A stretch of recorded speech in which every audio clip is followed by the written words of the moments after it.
And we all know you can't trump that.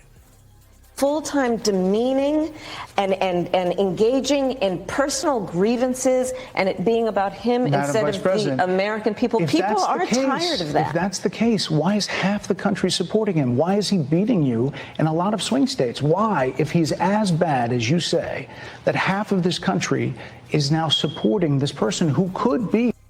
He just hit her with the uppercut. Let's go. The 47th president of the United States. Why is that happening?